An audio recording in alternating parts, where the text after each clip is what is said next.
इस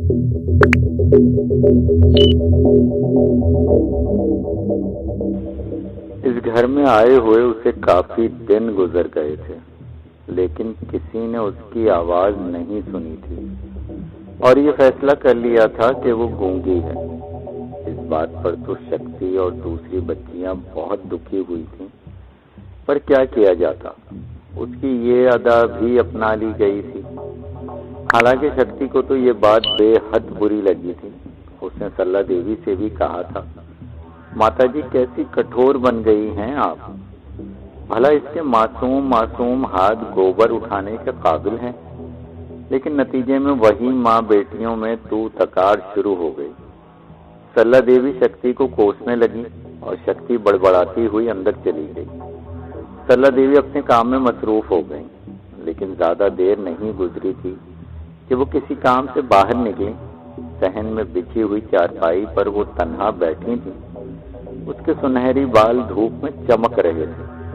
अभी सरला देवी को उसे भेजे हुए चंद ही मिनट गुजरे थे, इसलिए दोबारा उसको देखकर वो चराग पा हो गई। अरे तू गई नहीं हरामखोर, कलकनी, वापस आ मरी, काम नहीं होता तुझसे नामुराद। सरला देवी दांत पीसकर उसकी जानिब बढ़ी। जी चाह रहा था दो चार हाथ लगा दें, लेकिन इत्तेफाकन निगाह उस कोने की जानिब उठ गई जहां ओपले पड़े हुए थे। दूसरे लम्हे उनका हाथ फिजा में साकित रह गया।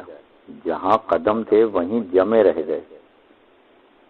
कोने में ओपलों का बहुत बड़ा ढेर जमा था। इतने ओपले थे कि अगर दो चार आदमी उन्हें जमा करके लाते तो कम से कम इतने ओपले जमा करने में 2-3 दिन गुजर जाते।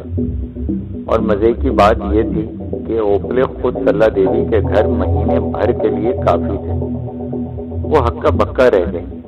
उनका मुंह खुले का खुला रह गया। हे भगवान, इतने ओपले, ये इतने सारे ओपले कहाँ से आए? चंद साथ के बाद उनके मुंह से हैरत ज़दा अंदाज में आवाज निकली। उसी वक्त उनकी बड़ी बेटी शक्ति और दूसरी बेटी विद्या उनके पास पहुंच गई। क्या हुआ माताजी, क्या बात है? उन्होंने सरला देवी को इस तरह मुंह फाड़े देखा तो ताज्जुब से बोली। सरला देवी ने उंगली से कोने की जानिब इशारा कर दिया। दोनों लड़कियां भी हैरान रह गईं।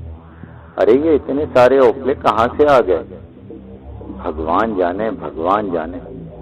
इसे भेजा था ना ओपले चुनने के लिए, सरला देवी ने कहा। मगर ये इतनी जल्दी इतने सारे ओपले जमा कर लाई? शक्ति हैरत से बोली। लेकिन सरला देवी खामोश खड़ी थी। न जाने क्यों उनके दिल में खौफ का एक हल्का सा एहसास जाग उठा था।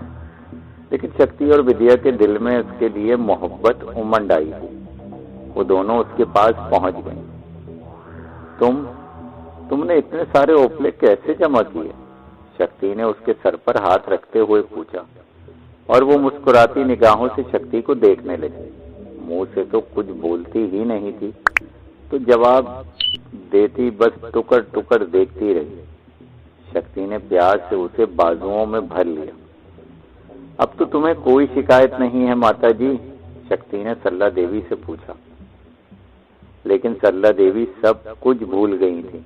वो सिर्फ ये सोच रही थी कि आखिर ये इतने सारे ओपले आए कहाँ से, कौन लाया है इन्हें?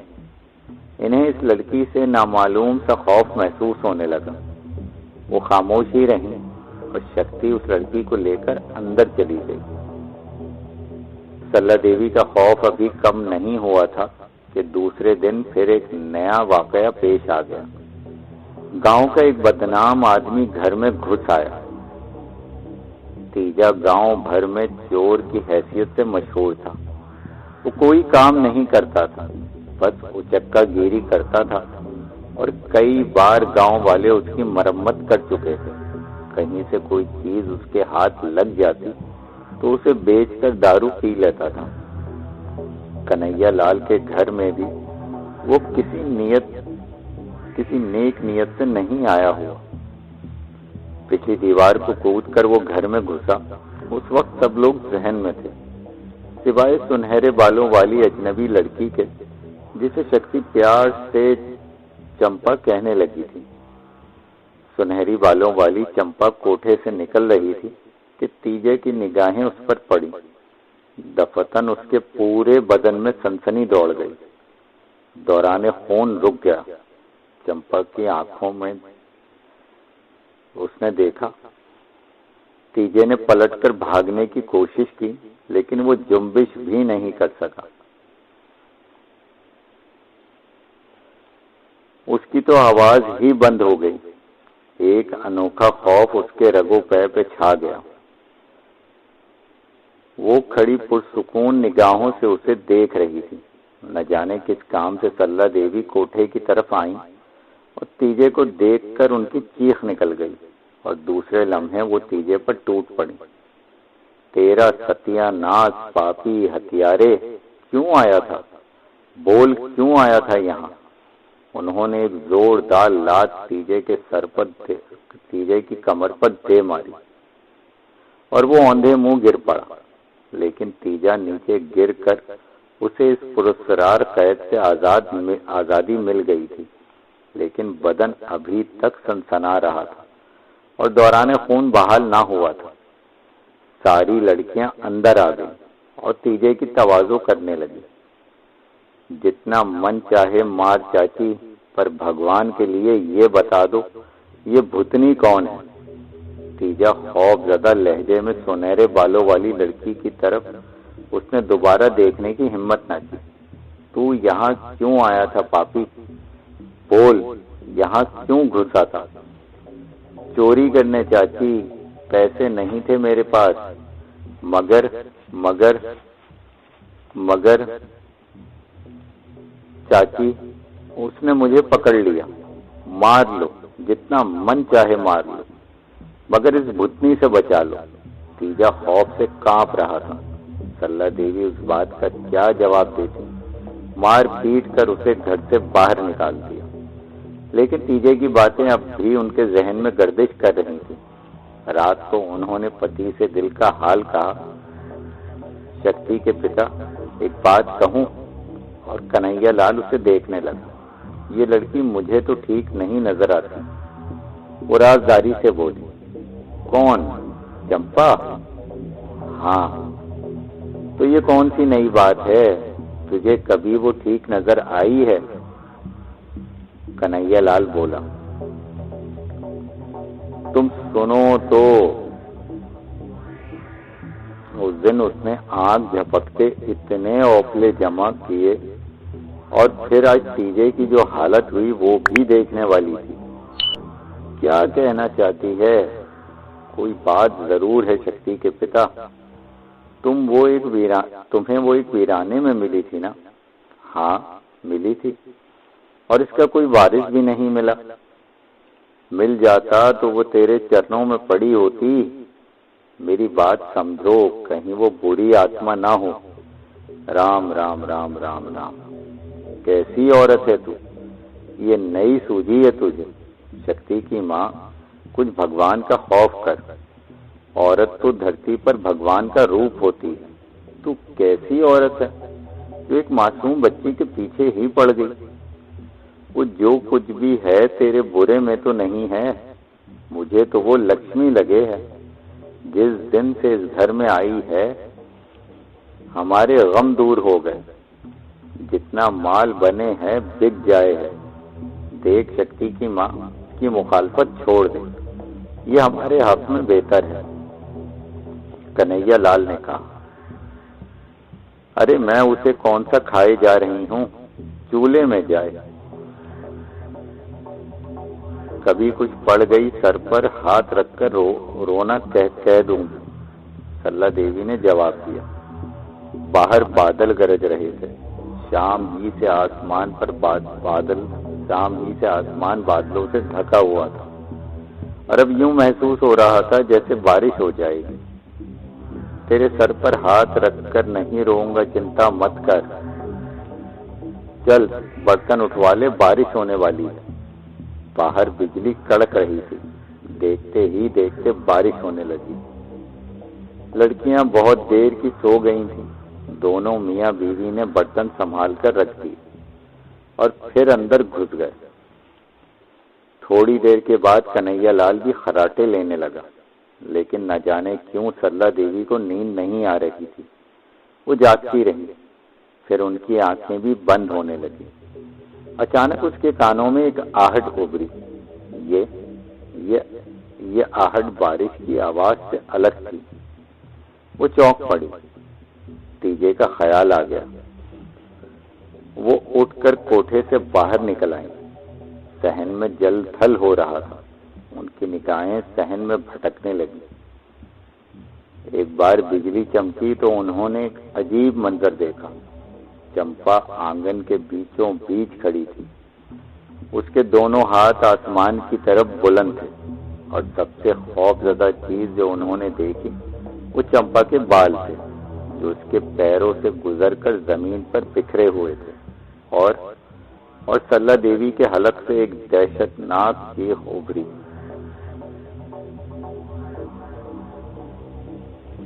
हवाओं का शोर, बारिश की सनसनाहट और बादलों की गरज में सरला देवी की ये चीख अंदर सोते हुए लोगों में से किसी ने ना सुनी थी। सरला देवी ये दहशतनाक मंजर बर्दाश्त नहीं कर सकी और हाथी कांपते पति की तरफ दौड़ी। उनके सारे बदन के रोंगटे खड़े हो गए थे। दिल जोर जोर से धड़क रहा था। आसाब इस तरह बेकाबू हो रहे थे कि वो अंदर पहुंचकर कन्हैया लाल पर गिर पड़ी। बेचारा कन्हैया लाल इस नागहानी आफत से उछल पड़ा। अरे अरे, कौन है? पसलियां तोड़नी है क्या? कन्हैया लाल ने इस बोझ को खुद पर से सरकाते हुए उठने की कोशिश की और बमुश्किल तमाम इसमें कामयाब हुआ। नाथ नाथ, मैं हूं, उठो। सरला देवी के मुंह से बमुश्किल आवाज निकल सकी। हरी, तू? वो ताज्जुब से बोला और फिर उसके होंठों पर मुस्कुराहट फैल गई। ये बासी कड़ी में उबाल कैसे आ गया आज? उसने दोनों हाथ सरला देवी की कमर में डाल दिए। बारिश हो रही है ना बाहर। ये बारिश बड़ी जालिम चीज है, मगर क्या फायदा सरला, एक और बेटी की माँ बन जाएगी। बेटा तो अपने भागों में है ही नहीं। दिमाग खराब हुआ है तुम्हारा तो। बाहर बाहर, सरला देवी खौफजदा अंदाज में बोली। शौहर की गलतफहमी पर झल्ला भी गई। औरत बूढ़ी ही क्यों ना हो जाए, हट नहीं तोड़ती। पूजा करने के लिए जगाया है मुझे क्या? ठीक है भाई, पति पर अधिकार होता है, जब चाहे कान पकड़कर जगा दे। अब क्यों नखरे कर रही है भगवान? मैं कहती हूँ होश में नहीं आओगे। सरला देवी ने कन्हैया लाल को जोर से पीछे धकेल दिया। अरे अरे, बड़ा दम है इस उम्र में भी। आ गए होश में? देखो, बाहर निकल कर देखो, देख लो अपनी आंखों से। मैं तो हूं ही बुरी। क्या बके जा रही है? कुछ मुंह से भी तो फूट। क्या हो गया? कन्हैया लाल को एहसास हो गया था कि इन तिलों में तेल नहीं है, कोई दूसरी बात ही है। वो बिस्तर से नीचे उतर आया। सरला देवी उसे घसीटती हुई बाहर सहन में ले आई। कूंदे अब भी हो रहे थे। सहन में बारिश जल थल किए हुई थी। सहन खाली था, वहां कोई नहीं था। चली गई। भगवान की सौगंध अभी यहीं थी। वो बेख्तियार बोली। कौन थी यहाँ? क्या बक रही है? वही भगवान की सौगंध मैंने अपनी आंखों से देखा था। उसके लंबे लंबे बाल जमीन पर बिखरे हुए थे और सोने की तरह चमक रहे थे, और इतने लंबे हो गए थे उसके बाल कि मैंने सारे जीवन में नहीं देखे। हाय राम, अभी यहीं थी। बोलेगी नहीं कौन थी? कन्हैया लाल को अब गुस्सा आने लगा था। बारिश रातों में नींद बड़ी अजीब होती है। इसमें किसी गर्म वजूद की गुंजाइश तो निकाल सकती है, लेकिन किसी पागल की बकवास नहीं। चंपा सरला देवी के मुंह से बमुश्किल तमाम निकला और कन्हैया लाल उसे घूरने लगा। फिर तुझ पर चंपा का भूत सवार हो गया? सपना देखा था कोई? भगवान की सौगन नाथ, भगवान की सौगन, वो सहन में यहाँ मौजूद थी। उसके बाल बिखरे हुए थे और वह आसमान की तरफ मुंह उठाए कुछ बड़बड़ा रही थी। देख सरला, देख, मन में कुछ और है तो साफ साफ कह दे, क्यों फजूल परेशान कर रही है? कन्हैया लाल बेबसी से बोला। विश्वास करो नाथ, विश्वास करो, मेरे ऊपर विश्वास करो, झूठ नहीं बोल रही। मैंने अपनी आंखों से देखा है। आंख खुल गई थी, मैं बाहर आई, मैंने उसे देखा और मैंने जो कुछ कहा है तुमसे ठीक कहा है। तो अब वो कहाँ गई? वो क्या आकाश पर चली गई? तू उसका पीछा नहीं छोड़ेगी शक्ति की माँ। मैं कहता हूँ इंसान बन, एक मासूम बच्ची है वो, उसके वारिस नहीं है। इसका अगर किसी अनाथ आश्रम में भी तो कोई परवान ही चढ़ जाएगा। मेरी बेटियों का साथ मिल जाए तो क्या हर्ज है? क्या खा लेगी हमारा? 2 रोटियां ही खाएगी बेचारी। मेरी बात मान ले शक्ति की माँ, उसके खिलाफ बातें करनी छोड़ दे। मैं तुमसे कह चुकी हूँ शक्ति के पिता, वो जरूर कोई बुरी बदरू है। आ अंदर चल, जरा मैं भी देखूं इस बुरी रूह को, देखूं वो कहाँ चली गई। कन्हैया लाल सरला देवी का हाथ पकड़े हुए अंदर उस जगह आ गया जहाँ दूसरी बेटियों के दरमियान वो भी सोई थी और वो शक्ति की आगोश में मुंह छुपाए सो रही थी। बेखबर उसकी गहरी गहरी सांसें उभर रही थी। सरला देवी दंग रह गई। उन्हें अपनी आंखों पर यकीन नहीं आ रहा था। उन्होंने होशो हवास के आलम में उसे सहन में देखा था, वही थी, लेकिन इस वक्त कोई नहीं कह सकता था कि वो सो नहीं रही। कन्हैया लाल आगे बढ़ा। उसने सोती हुई बच्ची के सर पर हाथ फेरा, उसके बदन को टटोल कर देखा, लेकिन पानी का एक कतरा भी उसके बालों पर नहीं था, ना ही उसके बदन का लिबास भीगा हुआ था। उसने झटकर सरला देवी को देखा और आवाज दबाकर बोला, आ इधर मर, आ मेरे पास आ। लेकिन सरला देवी आगे ना बढ़ी। वो अपनी जगह खड़ी उसे घूर रही थी। तू कहती है ये थोड़ी देर पहले बाहर थी, मगर इसके बदन या बाल जरा भी नहीं भीगे। देख। कन्हैया लाल आगे बढ़ा और उसने सरला देवी को घसीटकर उसके पास खड़ा कर दिया। बोल, अब क्या कहती है? क्या कहूँ नाथ, कुछ समझ नहीं आता, सरला देवी ने परेशान से लहजे में कहा। और कन्हैया लाल झुल्लाए हुए अंदाज में उनका हाथ पकड़कर बाहर निकल आया। देख शक्ति की माँ, मैं तुझसे साफ साफ बातें कर लेना चाहता हूँ। इस सिलसिले में तेरे मेरे बीच साफ साफ बातें होंगी और उसके बाद तू समझ ले कि इस बारे में तू वो सब कुछ कभी नहीं कहेगी जो आज तक तूने उसके बारे में कहती रही है। कन्हैया लाल उसका हाथ पकड़े हुए अपनी आराम की जगह तक पहुंच गया। सरला देवी की गर्दन झुकी हुई थी। जो कुछ उन्होंने देखा था वो गलत नहीं था और हालात जो कुछ साबित कर रहे थे उसकी तरदीद भी वो नहीं कर सकती थी। कन्हैया लाल ने उन्हें बिठा दिया। शक्ति की माँ, तेरी 6 बेटियां हैं। एक बार फिर कहता हूँ, माँ बन माँ। रूप तो माँ तो भगवान का रूप होता है।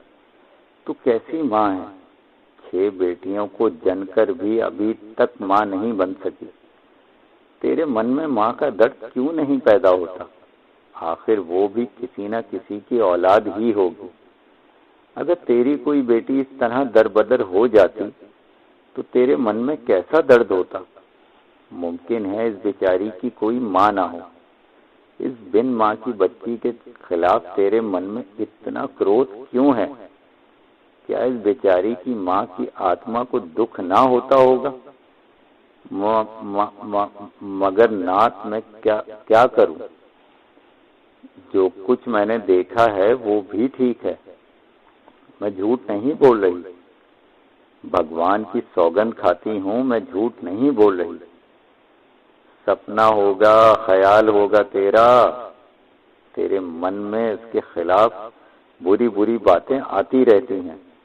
तो यही सोचती रहती है कि वो कोई पिछल पैरी भूतनी या चुड़ैल है। मैं कहता हूँ अगर ऐसी भी कोई बात है तो हमें उससे कोई नुकसान तो नहीं पहुंच रहा, तो क्या हर्ज है? अगर तू मुझे पागल ना समझे तो मैं तो ये बात साफ साफ कह दूं, जब से वो आई है हमारे दुख दूर होने लगे हैं।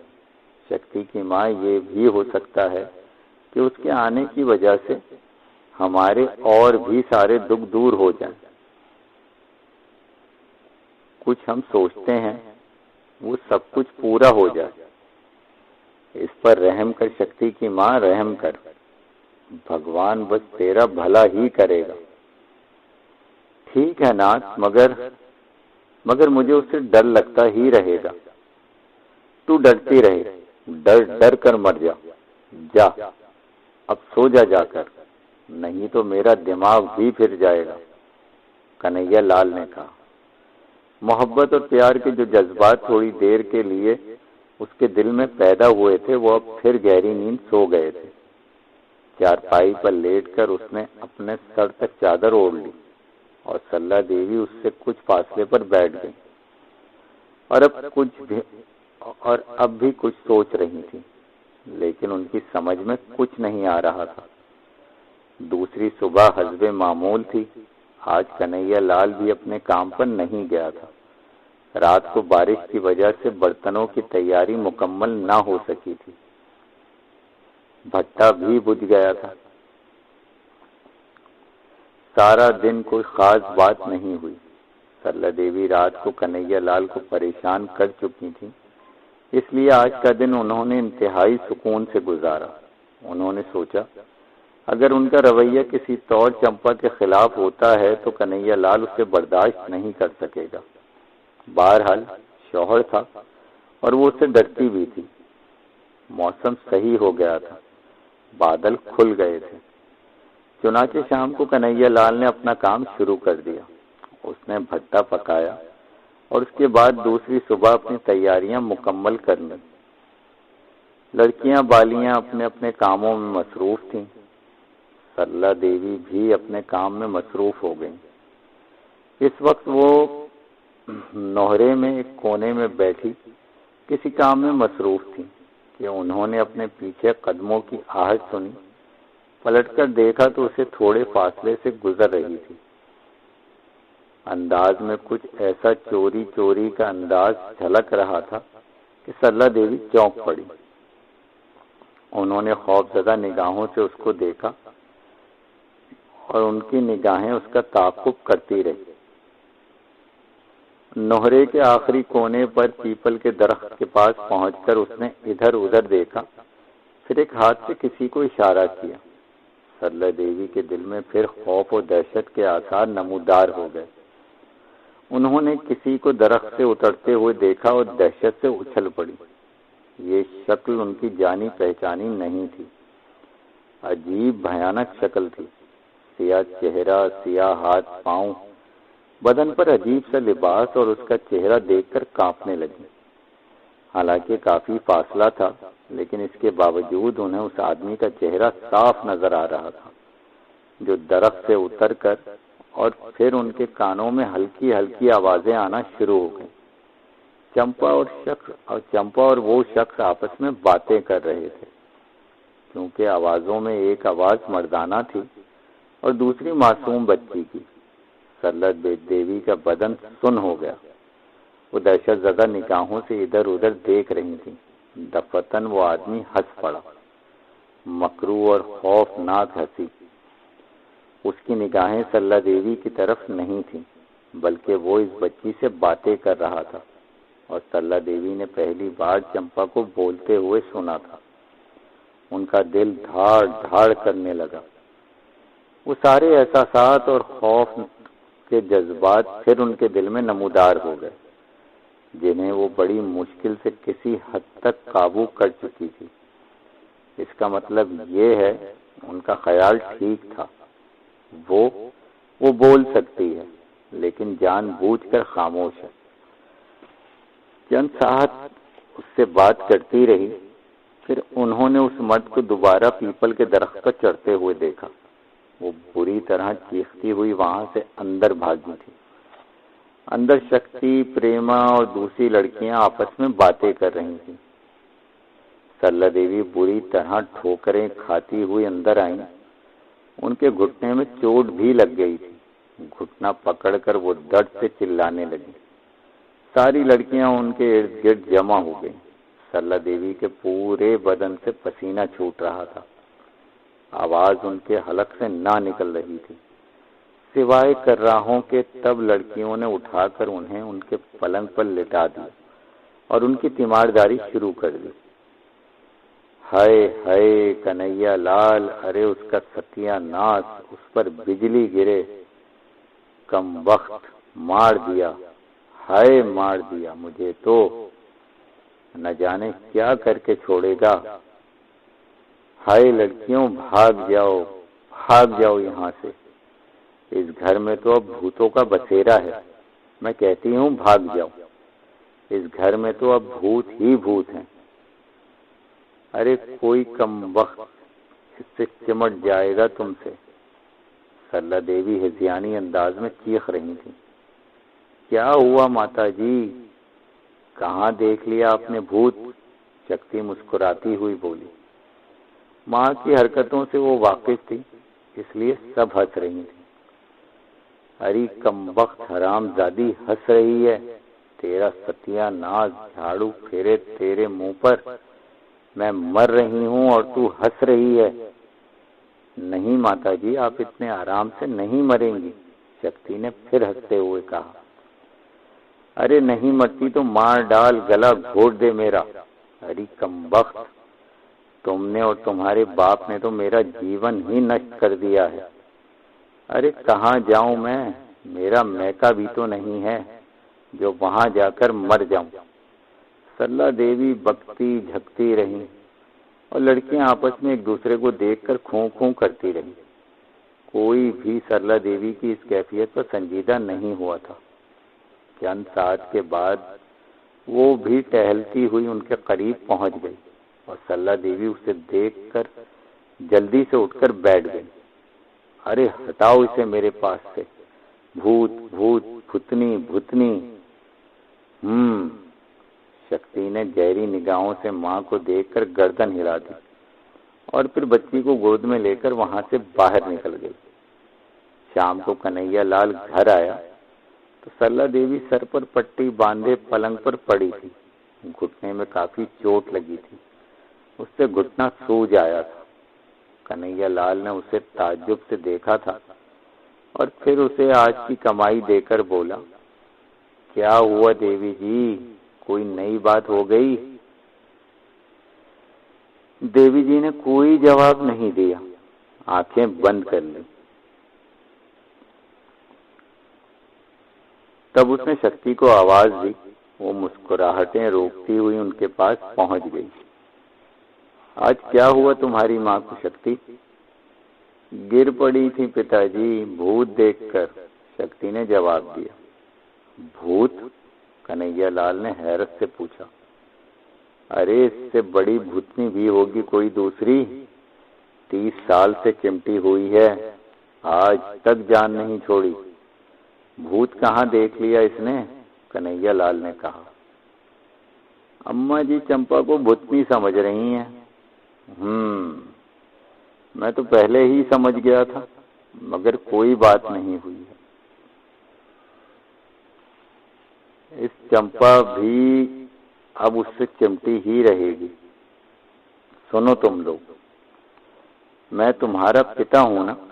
हाँ पिताजी, मुझे विश्वास है जो कुछ मैं कहूँगा तुम जरूर मानो। हाँ पिताजी। फिर कान खोल कर सुन लो। तुम्हारी माँ कुछ भी बकती रहे, तुम लोग इसका ख्याल रखोगे। इसे अगर कोई तकलीफ हुई इस घर में तो मैं तुम लोगों को नहीं छोड़ूंगा और इसे साथ लेकर कहीं और चला जाऊंगा। समझ गई तुम लोग? जी पिताजी, शक्ति ने कहा और बाहर चली गई।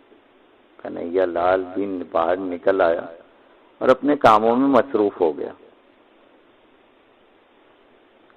शक्ति ने कहा और बाहर चली गई। कन्हैया लाल भी बाहर निकल आया और अपने कामों में मसरूफ हो गया। लेकिन सरला देवी की बुरी हालत, उन्होंने बारिश में उसका वो अजीबो गरीब रूप देखा था और फिर पीपल के दरख्त पर उनका वहम नहीं था। वो बोल रही थी, बातें कर रही थी और पीपल के दरख्त वाला, उसे भी उन्होंने बखूबी देखा था। लेकिन किससे कहती, क्या कहती? कोई उनकी बात मानने को तैयार नहीं था। मगर ये वाकया भी किसी को सुनाती तो कौन यकीन करता। वो खामोश पड़ी सोचती रही। पति के खिलाफ पहले ही उनके दिल में बहुत कुछ आ गया था। अपने हालात से पहले ही परेशान थी, अब ये नई आ पड़ी थी।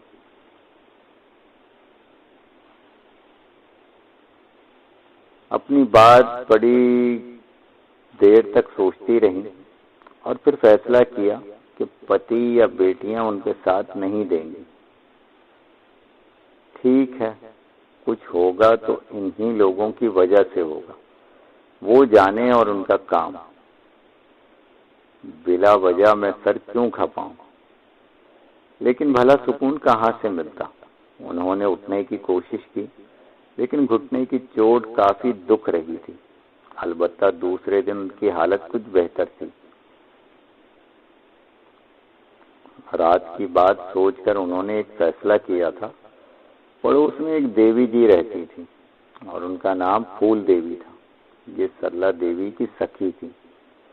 सरला देवी उनके पास पहुंच गई और फूल देवी ने उनकी खूब आओ भगत की। तुम तो घर से निकलती ही नहीं हो सरला, आज कैसे छुट्टी मिल गई? और ये लंगड़ा क्यों रही हो? चोट लग गई है घुटने में। अरे अरे, बड़ा अफसोस हुआ। कन्हैया का काम कैसा चल रहा है? अब तो ठीक है बहन जी, मगर मैं तुमसे मशवरा करने आई हूँ। हाँ कहो। बड़ी अजीब बात है, कहीं तुम भी मेरा मजाक न उड़ाने लगो। सरला देवी परेशानी से बोली। नहीं नहीं, कहो क्या बात है? फूल देवी ने कहा और सरला देवी ने पूरी कहानी सुना दी। वो बेचारी फूल देवी भी खौफजदा हो गई। वो भी सरला देवी की मानिंद डरपोक थी। बड़ी देर तक सोचने के बाद बोली, शक्ति की माँ, ये क्या रोक पाल लिया कन्हैया लाल ने? घर में 6 बेटियां कंवारे पिंडे हैं। अगर कोई ऐसी वैसी बात हो गई तो क्या करेगी? तेरे पास तो बेटियों का इलाज कराने के पैसे भी नहीं। अरे कुछ कर सरला, ये तो तेरे साथ साथ अपनी बेटियों के साथ भी दुश्मनी कर रहा है। कोई उपाय बताओ फूल देवी, मैं तो खौफ से मरी जा रही हूँ। पंडित राम स्वरूप को जानती हो? अरे वही ज्ञानी महाराज, जो उंगली डाल देते हैं तो पानी भी मीठा हो जाता है। याद नहीं, उन्होंने बंसीलाल की मौत के मुंह से निकाल लिया। हाँ याद है मुझे, सरला देवी बोली। आजकल आए हुए हैं और वहीं पीपल के नीचे उनका स्थान है। तुम्हारी खुशकिस्मती है कि वो यहाँ आए हुए हैं। अगर तुम कहो तो मैं अभी तुम्हें उनके पास ले चलूं।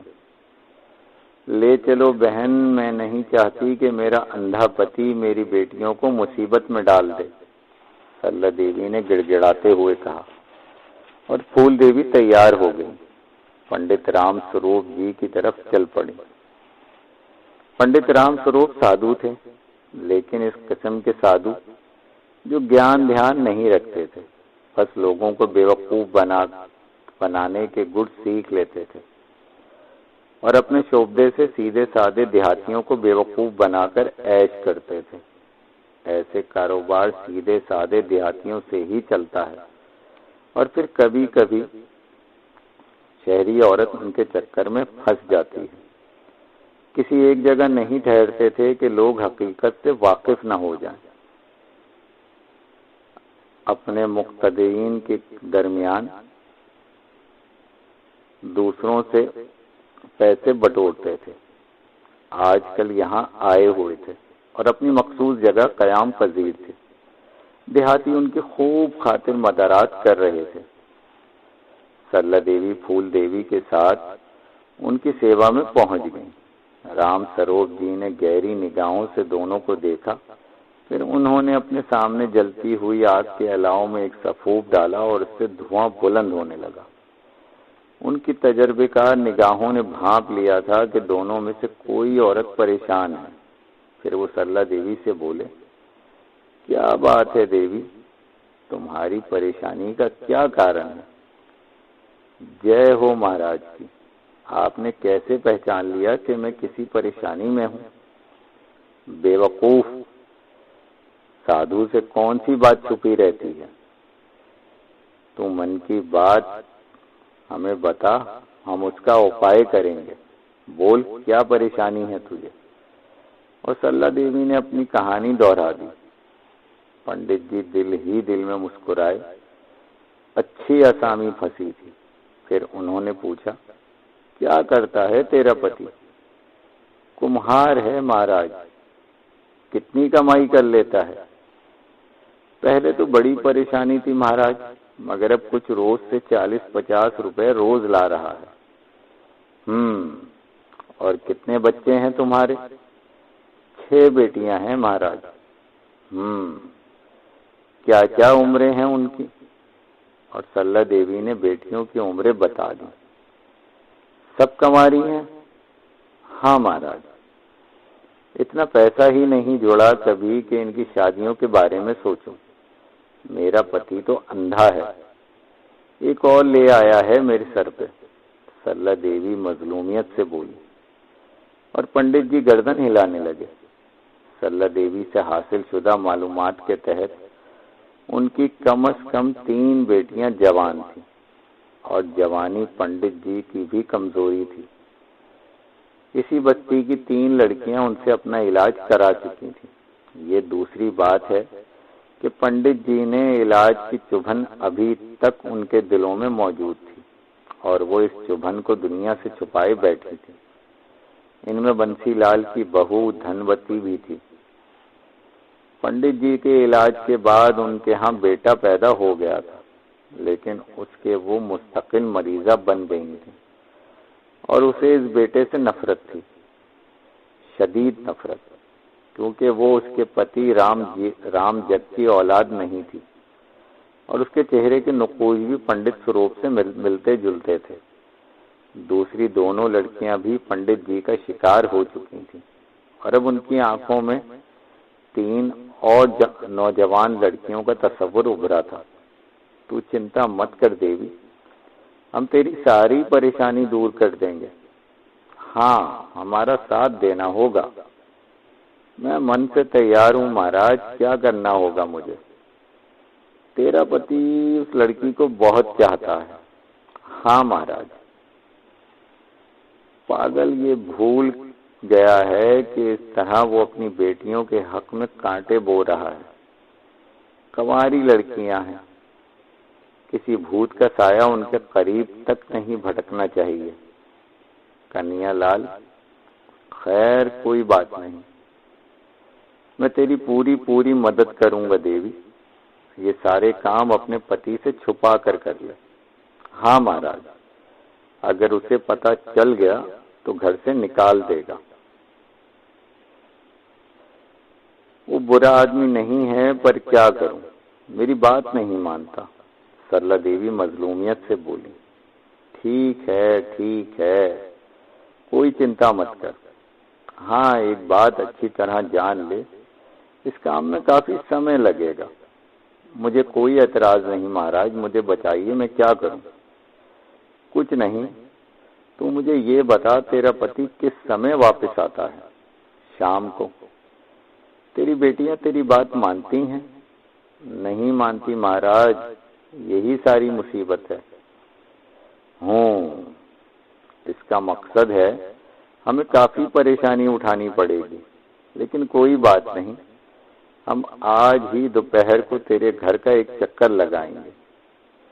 पर तू ये जाहिर ना करना कि तू हमें जानती है, बस हमें बुलाना। आज दोपहर का भोजन हम तेरे घर पर ही करेंगे। तू एक एक करके अपनी सारी लड़कियों को अपने सामने, हमारे सामने ले आना, और आखिर में उस लड़की को भी। जय महाराज की, सरला देवी ने जवाब दिया। उसके बाद हम तुझे दूसरी बात बताएंगे कि कल दिन में उस वक्त तू हमारे पास आ जाना, पंडित राम स्वरूप ने कहा, और फिर सरला देवी ने गर्दन हिला दी।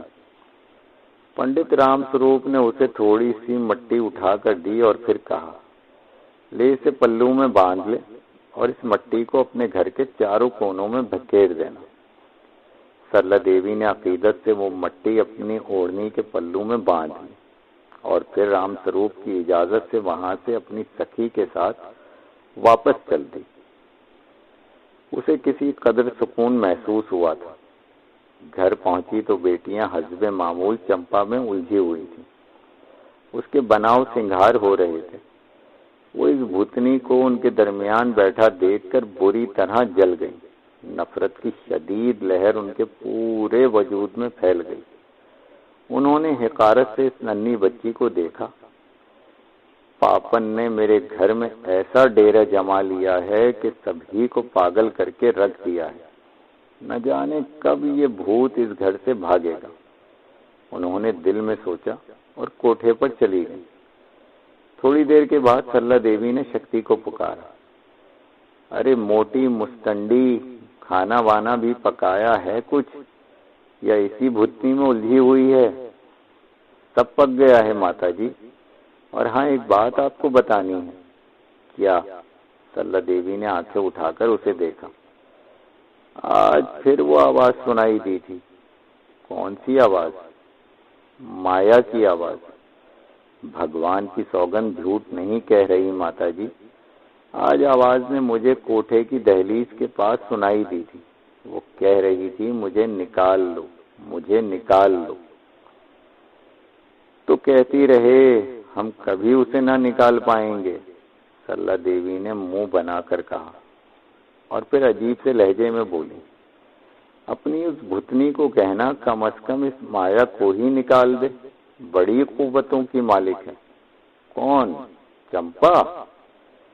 हाँ, और किसकी बात कर रही हूँ माता जी? वो तो बड़ी प्यारी सी बच्ची है, बड़ी मासूम सी बच्ची है। उसके अंदर कोई ताकत कहाँ से आई? हाँ, तू भी मासूम और प्यारी है। शक्ति देखो, तुम लोग मेरी बात मान लो, एक दिन तुम सबको सर पर हाथ रखकर रोना पड़ेगा। माता जी एक बात बताएं, ये सर पर हाथ रखकर क्यों रोते हैं? शक्ति ने पूछा। मैं बताऊं तुझे, आज ठहर तो सही, मुई हरामजादी मुस्तंडी कहीं की। सरला देवी ने पलंग के पास पड़ी जूती उठाई और शक्ति उछलकर हंसती हुई भाग गई। सरला देवी सर पकड़कर बैठ गई। फिर उन्हें ख्याल आया कि महाराज राम स्वरूप दोपहर का खाना यहीं खाएंगे। चुनाचे वो रसोई की तरफ चल पड़ी। कुछ और चीजें तैयार की। दोपहर गुजरी भी न थी कि दरवाजे से राम स्वरूप की आवाज सुनाई दी, बम बम भोले, बम बम भोले। और सरला देवी चौंक पड़ी। राम स्वरूप जी की आवाज उन्होंने पहचान ली थी। दूसरे लम्हे उन्होंने शक्ति को आवाज दी, देख तो शक्ति, दरवाजे पर कौन आया है? अरे माता जी, होगा कोई मुस्तंडा फकीर। ये निकम्मे कामचोर ऐसे ही हराम की रोटियां तलाश करते फिरते हैं, शक्ति ने कहा। अरे तेरा सत्यानाश हथियारी पापन, देख तो सही जाकर। साधुओं के बारे में ऐसी बातें करती है, बिन मौत मरेगी। सरला देवी खुद ही उठकर दरवाजे की तरफ बढ़ गई। राम स्वरूप बाहर खड़े मुस्कुरा रहे थे। सरला देवी उन्हें अंदर ले आई और एक पलंग पर उन्हें बिठा दिया। लड़कियां हैरत से अपनी माँ की शक्ल देख रही थीं। सरला देवी ने तो कभी किसी को एक पैसे की चीज भी न दी थी। आज ये साधु न जाने क्यों, आज उस साधु पे न जाने क्यों कर्म हो रहा था। सरला देवी ने राम स्वरूप को बिठाने के बाद नरमी से पूछा, महाराज पहले भोजन लगा दूं? हाँ देवी, भूख लग रही है, राम स्वरूप ने जवाब दिया और देवी रसोई की तरफ चल पड़ी। लड़कियां अपनी माँ की इस हैरत अंगेज तब्दीली पर हैरान थीं। बड़ी खातिर मदारात हो रही थी। सरला देवी खुद अपने हाथों से उस भोजन को परोस रही थी। जब राम स्वरूप जी हलक तक भर चुके तो उन्होंने देवी को दूसरा हुक्म दिया, सबसे पहले अपनी बड़ी बेटी को मेरे पास भेज दो। उससे कहना जो कहूं मैं बस वही करे, और हाँ, इस दौरान मेरे सामने कोई दूसरा ना आए। जी महाराज, सरला देवी ने कहा और फिर वापस आकर शक्ति से बोली, पंडित जी महाराज बड़े ज्ञानी हैं, जाओ वो तुम्हें बुला रहे हैं, वो जो कहें वैसा ही करना। मैं ये सब कुछ तुम्हारे भले के लिए ही कर रही हूँ। ये मैं उनके पास जाकर क्या करूंगी माता जी? मैं जो कुछ कह रही हूँ वो तेरी समझ में नहीं आ रहा। चल, जा रही अंदर से फौरन। और शक्ति पांव पटकती हुई पंडित जी के पास पहुंच गई। पंडित जी उसे देखकर मुस्कुराने लगे। उन्होंने बड़े प्यार से उसका हाथ पकड़कर अपने पास बिठा लिया और उसकी कमर पर हाथ फेरते हुए बोले, शक्ति, तेरा नाम शक्ति है ना? मालूम है तो पूछ क्यों रहे हो? शक्ति बड़े ही शक्तिमान है। संसार तेरे पैरों तले होगा। किसी से प्रेम है? साधु से मन की बात छुपाना पाप है। शक्ति बोल, किससे प्रेम करती है? तू क्या ये नहीं जानती कि तेरा प्रेमी सारे बंधन तोड़कर तेरे चरणों में आ गिरेगा? शक्ति ने मायने खेज निगाहों से पंडित जी को देखते हुए कहा, ये आप अपने हाथ मेरी कमर पर क्यों फेर रहे हैं महाराज? और पंडित जी ने जल्दी से अपना हाथ उसकी कमर से हटा लिया। लड़की कुछ गलत मालूम होती थी, लेकिन वो भी कम ढीठ नहीं थे। चंद साथ के बाद बोले, तूने अपने प्रेमी का नाम नहीं बताया। माता जी से पूछ कर आती हूँ। शक्ति उठने लगी।